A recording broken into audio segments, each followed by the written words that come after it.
नमस्कार साथियों।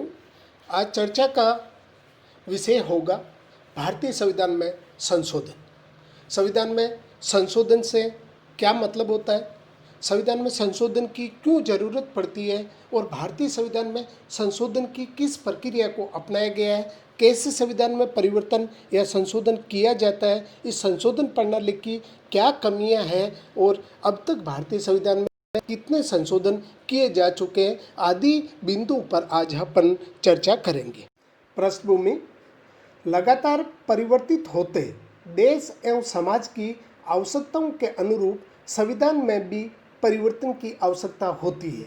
इसलिए सोशल, इकोनॉमिक्स एवं पॉलिटिकल चेंजेज को ध्यान में रखते हुए प्रत्येक देश के संविधान में संशोधन या बदलाव की व्यवस्था आवश्यक है ताकि संविधान को बदलती परिस्थितियों के अनुकूल बनाया जा सके।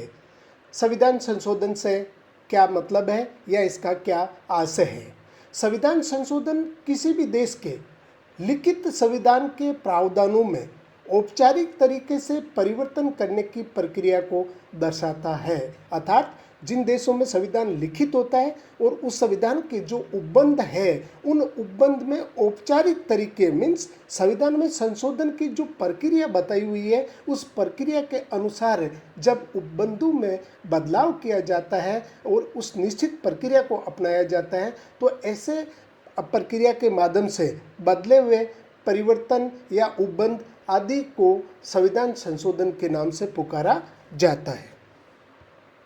भारतीय संविधान निर्माता विश्व के संघात्मक संविधानों के संचालन की कठिनाइयों से पूर्णतः अवगत है। यानी जिन देशों में संघीय शासन व्यवस्था को अपनाया गया है वहाँ पर संघ और राज्यों में शक्तियों का विभाजन होता है। कोई भी अकेली सरकार उन शक्ति विभाजन को परिवर्तित नहीं कर सकती। इसलिए संघीय शासन व्यवस्था वाले देशों में प्राय संविधान संशोधन की दृष्टि से कठोर होते हैं। लेकिन भारत में संशोधन के लिए अत्यधिक लचीली या कठोर प्रक्रिया को अस्वीकार करते हुए हमने न तो कोई लचीली प्रक्रिया अपनाई जिसमें संसद साधारण कानून से बदल सके जैसे कि ब्रिटेन में होता है, और न ही हमने अमेरिकन संघीय व्यवस्था की कठोर प्रक्रिया को अपनाया, अपितु इन दोनों के बीच के एक मध्यम मार्ग का अनुसरण किया जिसे नम्य एवं अनम्य संविधान के बीच समन्वय के नाम से भी पुकारा जाता है। अर्थात हमारा संविधान संशोधन की दृष्टि से लचीला एवं कठोर संविधानों के बीच के मार्ग को अपनाता है। भारतीय संविधान में संशोधन प्रक्रिया जो है वो दक्षिण अफ्रीका के संविधान से ली गई है। भारतीय संविधान में संशोधन की प्रक्रिया यानी संविधान के भाग 20 के अनुच्छेद 368 जो संविधान का एकमात्र अनुच्छेद है जिसमें संविधान में संशोधन प्रक्रिया का उल्लेख मिलता है। अनुच्छेद 368 के तहत जो संविधान में संशोधन किए जाते हैं उसके दो प्रकार होते हैं और इसीलिए उन दो प्रकारों अर्थात विशेष बहुमत और विशेष बहुमत के साथ कम से कम आधे राज्यों के समर्थन वाली बात संबंधी दो प्रकार हैं। उन के माध्यम से संविधान में संशोधन यदि करना है तो उसके लिए प्रक्रिया जो अपनाई गई है उसमें निम्नलिखित बातें सम्मिलित है। नंबर 1, संविधान में संशोधन का आरंभ संसद के किसी भी सदन में इस उद्देश्य के लिए विधेयक पुनः स्थापित करके ही किया जा सकेगा और ऐसा विधेयक राज्यों की विधानमंडल में नहीं लाया जा सकता है। कहने का मतलब है कि संविधान से संशोधन से संबंधित यदि कोई विधेयक है तो वो संसद के किसी भी सदन में पुनः स्थापित किया जा सकता है, राज्यों के विधानमंडल में विधेयक प्रस्तुत नहीं किया जा सकता। नंबर 2, ऐसा विधेयक किसी मंत्री या गैर सरकारी सदस्य द्वारा पुनः स्थापित किया जा सकता है और इसके लिए राष्ट्रपति की पूर्व स्वीकृति आवश्यक नहीं है। अर्थात 368 की अनुच्छेद की प्रक्रिया के तहत यदि कोई विधेयक प्रस्तुत किया जाता है सदन में तो या तो सरकारी अर्थात मंत्री द्वारा या सदन के किसी सदस्य द्वारा पुनः स्थापित किया जा सकता है और इसके लिए राष्ट्रपति से पूर्व स्वीकृति की जरूरत नहीं होती। लेकिन यदि विधेयक गैर सरकारी सदस्य प्रस्तुत करता है तो उसमें एक कमेटी को दिया जाता है और कमेटी के सुझाव के आधार पर आगे प्रस्ताव प्रस्तुत होता है। नंबर 3, विधेयक को दोनों सदनों में विशेष बहुमत से पारित करना अनिवार्य है। यानी विशेष बहुमत का यहाँ पर मतलब ये होगा कि सदन में जो कुल सदस्य संख्या है उसका बहुमत यानी 50+1 और साथ ही उपस्थित एवं मतदान में भाग लेने वाले सदस्यों का 2/3 बहुमत, ऐसा बहुमत होने पर ही वो पारित किया जा सकता है। ये बहुमत सदन की कुल सदस्य संख्या के आधार पर सदन में उपस्थित सदस्यों के 2/3 बहुमत या मतदान द्वारा तय होता है और वहाँ पर उपस्थिति नहीं, जो मतदान करते हैं वही मान्य होता है। जैसा कि इस डायग्राम में मुख्य रूप से संविधान का अनुच्छेद 368 के तहत जो 2 प्रकार के संशोधन होते हैं उसके बारे में समझाया गया है। जैसे कोई भी प्रस्ताव होता है, जब सदन में प्रस्तुत किया जाता है उससे पहले वो प्रस्ताव विधेयक के रूप में जाना जाता है। अब विधेयक को संसद के किसी भी सदन में अर्थात लोकसभा या राज्यसभा किसी भी सदन में प्रस्तुत किया जा सकता है। नंबर विशेष बहुमत से पारित यानी ऐसा विधेयक या प्रस्ताव संसद के किसी भी सदन में प्रस्तुत किया जा सकता है, परंतु प्रत्येक सदन द्वारा विशेष बहुमत से ऐसे प्रस्ताव को पारित किया जाना जरूरी है। साथ ही संघीय प्रकृति वाले विधेयक राज्यों की विधानमंडल के पास संस्तुति के लिए भेजे जाते हैं। अर्थात ऐसे उपबंध या संविधान में संशोधन वाले विधेयक जिनका संबंध भारतीय संघीय प्रकृति या संघीय शासन से है, तो उनको पास करने के लिए संसद के दोनों सदनों के अलग अलग विशेष बहुमत के साथ कम से कम भारत के आधे राज्यों की विधानमंडल का सामान्य बहुमत से संस्तुति या समर्थन आवश्यक है। उसके बाद विधेयक राष्ट्रपति के पास भेजा जाता है, राष्ट्रपति को उसे अनिवार्यतः स्वीकृति देना ही होता है। और अब ऐसा विधेयक जो शुरू में प्रस्ताव के रूप में या बिल के रूप में पेश हुआ था, राष्ट्रपति की स्वीकृति के बाद में अधिनियम, एक्ट या कानून बन जाता है।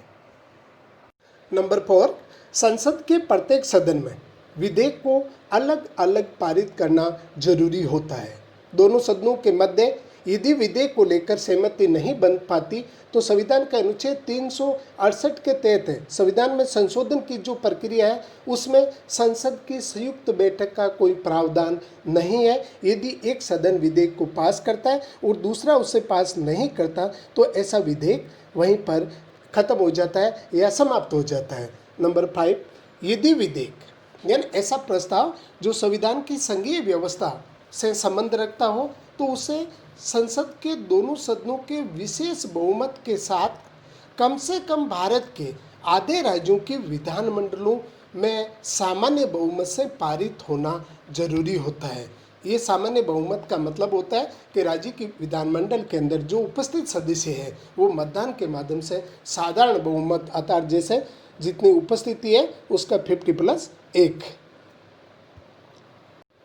नेक्स्ट, संसद के दोनों सदनों से पारित होने एवं राज्य विधानमंडलों की संस्तुति के बाद जहां आवश्यक हो फिर राष्ट्रपति के पास सहमति के लिए भेजा जाता है। यानी विधेयक जब संसद के दोनों सदन लोकसभा और राज्यसभा उसे पास कर देते हैं, उसके बाद कम से कम आधे राज्यों का समर्थन मिल जाता है तो फिर विधेयक को राष्ट्रपति के पास भेजा जाता है।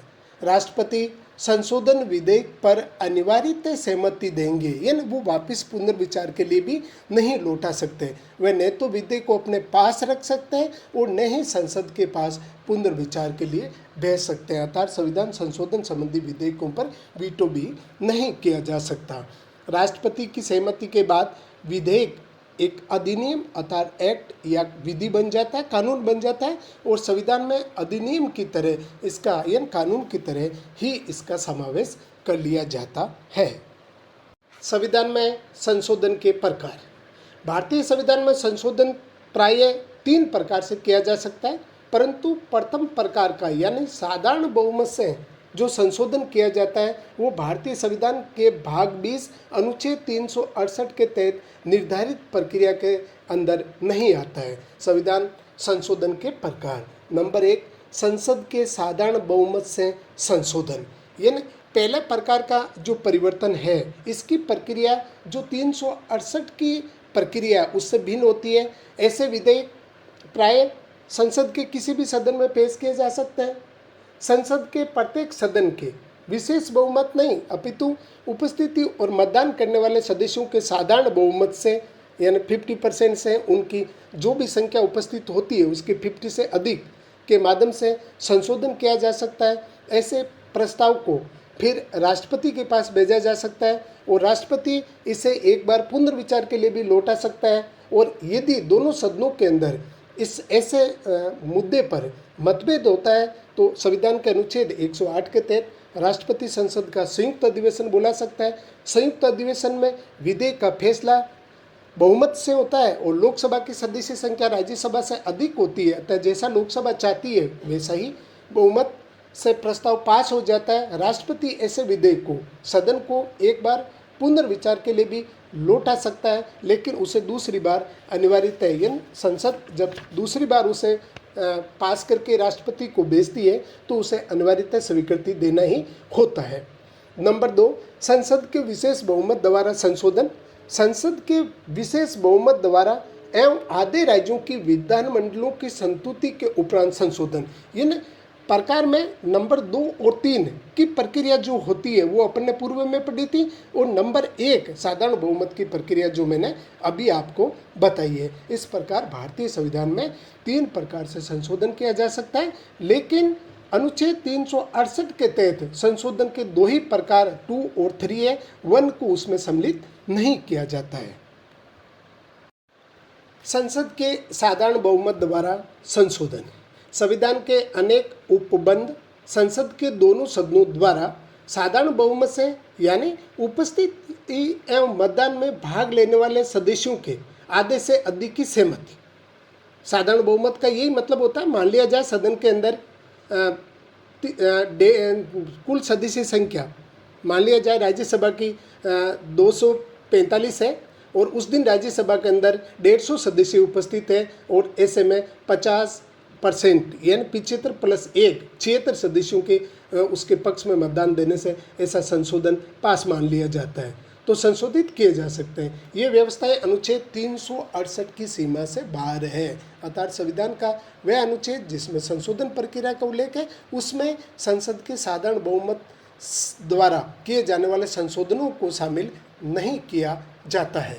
ऐसे उपबंधों में अनुच्छेद 2, 3, 4 यानी नवीन राज्यों के गठन या प्रवेश या नवीन राज्य का निर्माण या उसके नाम, सीमा और क्षेत्र में बदलाव संबंधी अनुच्छेद, अनुच्छेद 75, 97, 125, 165 पैरा 5 तथा 221 पैरा 2 जो द्वितीय अनुसूची से संबंधित है और उसमें बदलाव किया जाना है, वो अनुच्छेद 105 पैरा 3 संसदीय विशेषाधिकार तथा अनुच्छेद 106 संसद सदस्यों के वेतन व्यत्यय, अनुच्छेद 120 पैरा 2 संसद में अंग्रेजी भाषा का प्रचलन और अनुच्छेद 124 पैरा 1 उच्चतम न्यायालय में न्यायाधीशों की संख्या, अनुच्छेद 135 संसद द्वारा सर्वोच्च न्यायालय के अधिकार क्षेत्र में बदलाव, अनुच्छेद 169 पैरा 1 राज्य विधान परिषद का निर्माण और समाप्ति, अनुच्छेद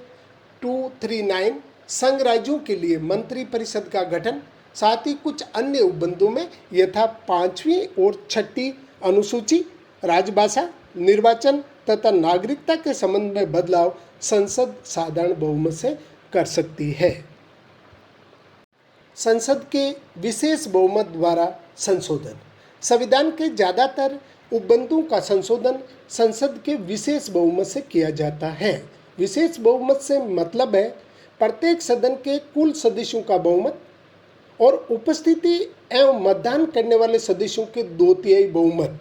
ध्यान देना, प्रत्येक सदन के कुल सदस्यों का बहुमत, मान लिया जाए सदन की सदस्य संख्या 250 है तो कुल सदस्य उसका 50%, तो 50% के अंदर 125 + 1 यानी 126 सदस्य और साथ ही उपस्थिति एवं मतदान करने वाले सदस्यों के 2/3 बहुमत, बाकी का 2/3 होना जरूरी है। इस तरह की संशोधन व्यवस्था में जो प्रावधान शामिल है उसमें है मूल अधिकार एवं राज्य नीति के निर्देशक तत्व।